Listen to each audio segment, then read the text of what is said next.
Nonetheless, Geno talked about Caitlin Clark again and sort of gave some backhanded compliments. Like he talked about how she connects to the audience, which was good. He talked about how she's tough, like Paige Beckers. He threw Paige in there as well. His rejection by Caitlin Clark, which cost him millions of dollars, Geno Auriemma, the titan of UConn coaching, loses his mind. At one point, he fired Caitlin Clark, saying she lacked the WNBA's skill set.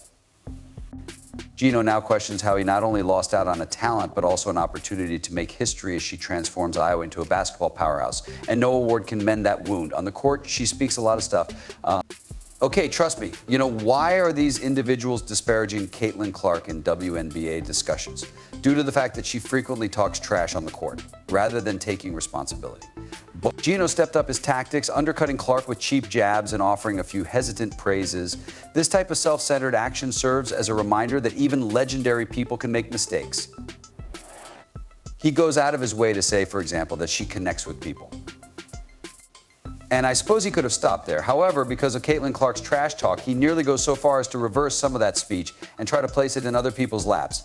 In the meantime, Clark is rewriting history and living rent-free in Geno's mind. All without the consent of Geno or UConn. The actual kicker, Geno lost more than one player. He lost millions of dollars in income, respect, and reputation. A sad soul. This child has no fear. She merely plays. She is simply playing with her friends in a driveway like a tiny child. Thus, she is distinct in that regard. However, as far as what she's doing is concerned, people tend to forget things easily. Yes, I have seen it previously. Auriemma didn't stop there either. He went deep into Clark's boldness, which is what really sets her apart in the current basketball world. He clarified that a lot of gamers pause these days. They fear the repercussions of a poor choice or a missed shot. But due to constant criticism, blame games, and social media monitoring, many athletes are now cautious and reluctant to take chances that could harm their reputation or lose their team. However, Auriemma grounded the conversation even as he recognized her distinct perspective and indisputable talent. In a knowing tone, he said, people have short memories. He had no intention of declaring Clark the greatest player of all time. He has, after all, seen brilliance before, frequently from the stands of his own team, which is the greatest seat in the house. This is where the conversation starts, the women's match. So I believe that sometimes people assume it was a rocket, that you all got on Caitlin Clark's back and went straight up because of the last 18 months, or perhaps even 2 years. However, you have, in a sense, been there from the start of the journey. Geno was powerless too, adding Paige Buchers to the discussion as well. Geno claims that the toughness of Buchers and Clark is comparable. Interpretation. As we discuss the player that didn't pick me, let's not overlook my star player. Geno's greatest error was underestimating Clark's worth, which was as subtle as a neon sign. But Clark is a different animal. Auriemma stressed that she is fearless, comparing her style to a child who is playing hoops in the driveway just for fun. She avoids overanalyzing and letting her fear of failing get the better of her. She merely plays. Auriemma believes that in contemporary basketball, that trait is becoming less and less common. They have something good to work with once we send them up to the WNBA, and it just continues getting bigger and bigger. Therefore, it still comes down to those of us who control the game. Is the game becoming better every day? Are we improving our players daily? Furthermore, Geno minimized Clark's part in the development of the sport. He acknowledged her influence, to be sure, but he presented it as a necessary and greater part of progress. Because, God forbid, he would acknowledge that the current explosion in women's basketball is due to Clark's ascent. Geno Auriemma responded to a question concerning Caitlin Clark's incredible performances with a combination of respect and practicality. He said, yes, she's doing amazing things. Remember, though, I have witnessed such magnificence before. To illustrate his perspective, Auriemma cited an incident from his own coaching career. He recalled being the coach of a squad that had 2 rookies and 2 guys who had never started a game. That team wasn't a one-player show. They won a national championship in addition to competing. However, those players' contributions and poise were revolutionary in their own right. Caitlin Clark may not be joining the other rival 303 basketball league because of Geno Auriemma. This is where we fit on a pack. Oh, Geno Auriemma, the master coach, the part-time entrepreneur, and the full-time master of verbal abuse. It turns out that Geno may only be to blame for Caitlin Clark's complete disinterest in his new unmatched 3-on-3 basketball league. Let's start by keeping in mind that this league was intended to be a revolutionary endeavor. Large investors, lofty goals, and an even more ambitious January debut. Fans wanted to witness the collegiate phenom Caitlin Clark grace its courts, which is why everyone was talking about it. Clark isn't interested, though. Geno and the league are rushing for star power since she is completely ignoring this train. Man, just relax. However, that isn't true. There is a lot of interest in Caitlin Clark joining this league so she can play basketball and have more entertainment. However, a lot of Caitlin Clark supporters have now mocked Geno Auriemma on Twitter. Let's bring up a few of. Why, therefore, would Clark decline such a fantastic chance? Let's go back to Geno's most memorable public relations moment on the Dan Patrick Show. In all his wisdom, Auriemma referred to Clark's fan base as deluded for having the audacity to believe she could rule the WNBA. He went on to say that she didn't have the physicality necessary to succeed in the league. He added some jabs about how foolish these people were for touting her as the next Diana Taurasi, as if that wasn't enough. Brilliant plan, Geno. Disrespect the most popular female basketball player and her ardent fans. Playing for that whack job is not necessary for her. She needs to simply purchase a rival league. That kind of luggage goes to Caitlin. You see, she's probably not this spiteful.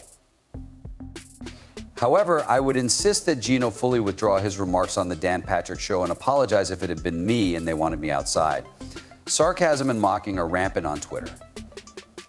One fan questioned why Caitlin would play for someone who doesn't believe she can handle contact. Another person commented that she ought to simply purchase the league and call it Unrivaled Genius, AWW. The fact that Geno is more than simply a remote consultant in this league doesn't help either. His involvement is now viewed as a huge red flag, and he is a part owner. Saving her knees isn't the only reason Clark chose to stay out of this league. It is an outright rebuke of Geno's remarks. She doesn't need his league, and she certainly doesn't need to face the criticism that comes with supporting someone who minimized her abilities in front of the entire country. The league is getting ready for a big January debut, but without Clark, it's looking more like a belly flop. Geno likely believed he was untouchable, but now his words are haunting him with fading buzz and empty seats. It's amazing how quickly he was able to destroy his own reputation with a few poorly timed remarks, especially for someone who takes such pride in his decades-long profession. Do you recall Geno's aggressive criticism of Clark's support following during his appearance on the Dan Patrick Show? He accused them of being foolish and naive for speculating that she could be a dominant force in the WNBA. And he didn't stop there either. Geno made the decision to include some professional analysis, asserting that Clark lacked the physique necessary for the league and would find it difficult to meet its physical requirements. Yes, Geno, as it's a great business decision to disparage the most marketable female basketball star, Geno's own comments are being used against him, which exacerbates the situation. While acknowledging that her game would transition well, he claimed Paige Bucher's another rising star will encounter comparable difficulties in the WNBA. More Sue Bird, less Caitlin. Let's be honest, though.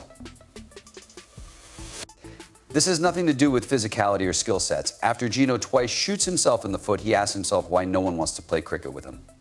Without Clark, the new league, which is scheduled to debut in January, is likely to be nothing special.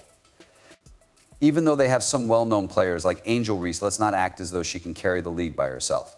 Caitlin was desired by fans. Caitlin was desired by investors. Now that she is gone, the league's future appears to be as stable as a house of cards during a storm. Like Caitlin, you excelled as a college athlete. The fan base's delusions. That person who follows her insulted the WNBA players by claiming that she would enter that league and destroy it. In fact, there were betting odds that she would place 3rd or 4th in the WNBA MVP rankings. Geno Auriemma hasn't been enjoying himself recently. Caitlin Clark. Depending on who you ask, the college basketball star reportedly rejected either his vision or his league as a whole. Geno's annoyance? It goes beyond basketball. It concerns the millions of dollars he could have earned had Clark lived up to the ludicrous expectations placed on her. Before Clark had dribbled on a professional court, fans hailed her as the WNBA's savior. Odds for betting, she was considered a possible MVP.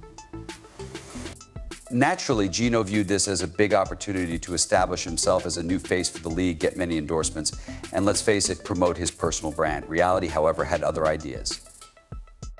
What do you think of Clark's approach to this? She's doing really well, in my opinion. She seems to say a lot of and receive a lot of in return. As a result, she deserves everything because she gives it her all. Geno is now raving about fans who have unrealistic expectations, elevating Clark to unachievable heights. He asserts that because of the disdain they experienced after hearing her dominate them on the first day, the WNBA players are pursuing her on an emotional level as well. So, not to mention the whole not built for this league issue. Geno claims that Clark lacks the speed and toughness necessary to deal with WNBA roughness, which seems like a kind way of stating that she's making me look awful. Geno, meanwhile, is seeing the millions that were invested in Clark's debut campaign disappear more quickly than her opponents can double-team her. The partnerships, legacy building, and branding are all disappearing. Geno is stuck explaining why the hoopla isn't his fault, rather than praising her as the next Diana Taurasi. Paige Beckers is another. Geno couldn't hide his mixture of dread and pride as she declared she would be staying in college. Although he will keep her in UConn for another year, he is aware that when she eventually joins the league, she will have to deal with the same harsh realities. That's the icing on the cake, an additional possible blow to his bank account. Geno was unable to roll his eyes sufficiently when a genius called Clark the White Larry Bird. He criticized society's fixation on clumsy analogies, yet he didn't appear overly offended when they helped his argument.